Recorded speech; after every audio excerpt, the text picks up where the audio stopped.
A video can be creepy for many reasons. Whether it be paranormal or whether it be based in reality, the fear is always the same. So from the Willowbrook child abuse scandal to one of the most interesting ghosts caught on tape, join us. Originally built in the 12th century, Stirling Castle has been home to many wars and historical figures throughout the years. Because of this, it's been called a paranormal hotspot. Supposedly over 1,000 people a year report ghostly experiences, with the two most commonly seen entities being the Pink Lady and the Green Lady. The former is believed to be Mary Queen of Scots, whilst the latter is thought to be her servant. Another entity, meanwhile, is that of the unknown Highland soldier.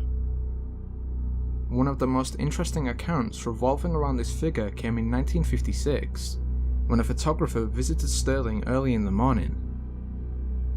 Though nearly all of his shots came out clear, he was confused to find one contained a person, a surprise considering there was no one else at the castle except for a single sentry. Later the photo was analysed by experts, who found no evidence of tampering or a double negative. Whether any of these entities are malicious remains unclear, but in the 1820s it was said that a sentry was found dead in the governor's room, the reason behind his death unknown. What was noticed, however, was the sheer look of terror on his face. Such intense paranormal activity has attracted interest from many parapsychologists. One in particular was Tony Cornell, who decided on an overnight surveillance of one of the most haunted rooms in the castle. Whilst nothing was caught visually, a number of unidentified sounds were heard, many of which sound like screaming.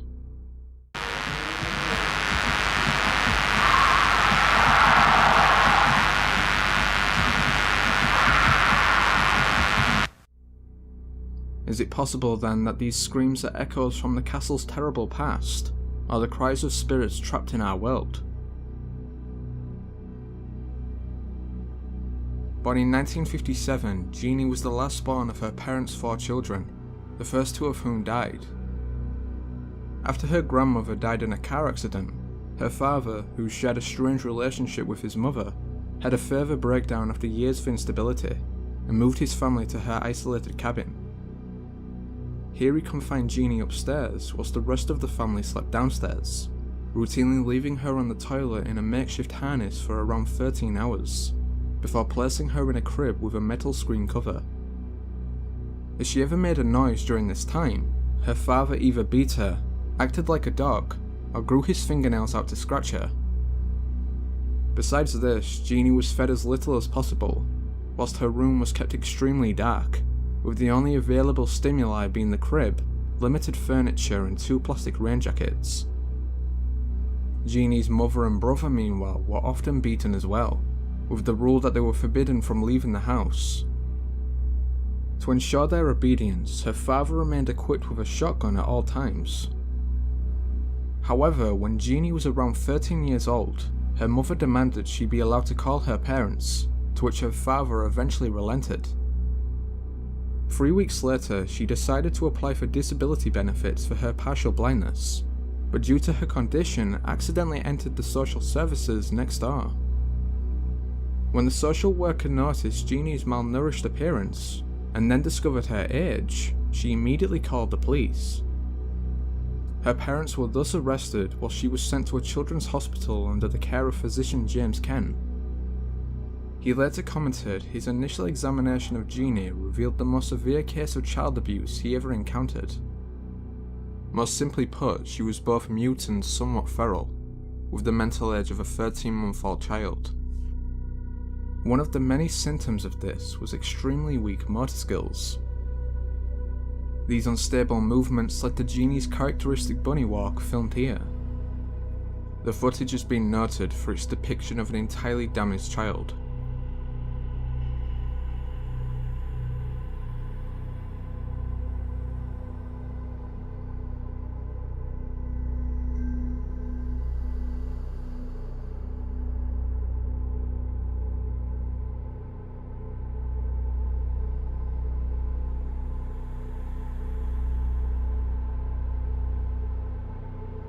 Despite all her many troubles, however, Jeannie slowly improved and briefly reunited with her mother every week, whilst her father committed suicide before he could be tried.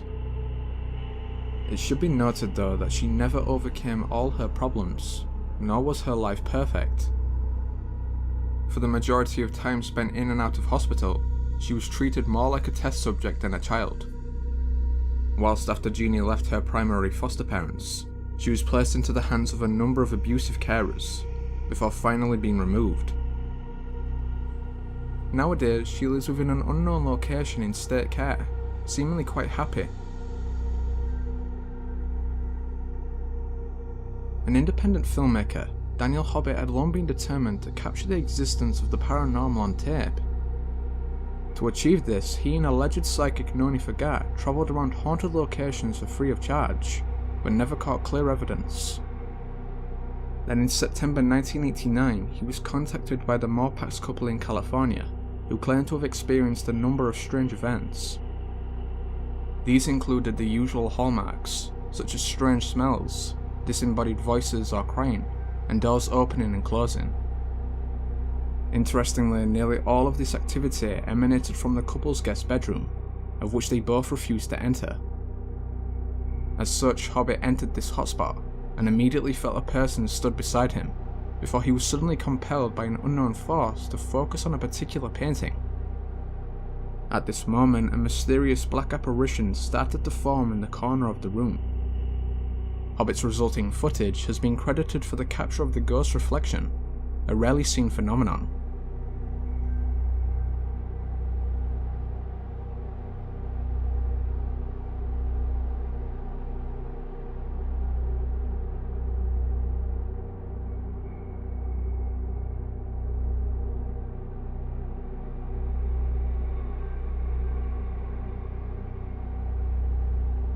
Whilst the shadow mass remains unidentified, the couple later told him that the painting he felt compelled to look at was bought by the wife's late mother. In 1938, plans were drawn up to construct a facility for children with mental disabilities on Staten Island, but it wasn't until 1947 that Willowbrook was established. However, almost immediately after, it was struck by trouble, with outbreaks of hepatitis increasingly common. As a result, controversial medical studies were carried out for the next 20 years, in which subjects were monitored to test the disease's effects. Eventually though, public outcry meant the research was forced to shut down, based on accusations that the residents were treated like guinea pigs. Later the experiments were labelled as some of the most unethical to ever be performed on children in the US. Still, despite this, the children's poor treatment continued, leading to a number of investigations from media personalities, child abuse activists, and even Senator Robert Kennedy. But it wasn't until 1972 that the true situation was finally depicted, when reporter Geraldo Rivera and his TV crew filmed these horrific scenes, uncovering instances of overcrowding, inadequate facilities, and severe physical and sexual abuse of the children by staff. I first heard of this big place with the pretty sounding name because of a call I received from a member of the Willowbrook staff, Dr. Michael Wilkins. The doctor invited me to see the conditions he was talking about, so unannounced and unexpected by the school administration, we toured building number 6. The doctor had warned me that it would be bad. It was horrible. There was one attendant for perhaps 50 severely and profoundly retarded children. Lying on the floor, naked and smeared with their own feces, they were making a pitiful sound, a kind of mournful wail that it's impossible for me to forget. This is what it looked like, this is what it sounded like, but how can I tell you about the way it smelled? It smelled of filth, it smelled of disease, and it smelled of death. Perhaps the governor can defend and explain away the budget cuts for the Department of Mental Hygiene, and perhaps Dr. Miller can explain and defend the filthy, dehumanizing conditions we found in this and other buildings, but they won't do it on this program. What we found and documented here is a disgrace to all of us. This place isn't a school, it's a dark corner where we throw children who aren't pretty to look at. It's the big town's leper colony.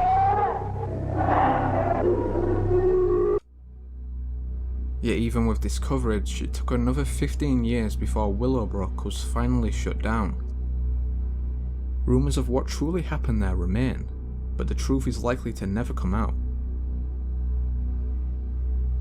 So that was 4 creepy and terrifying videos caught on tape. I hope you enjoyed it. Thank you very much for watching. Until next time.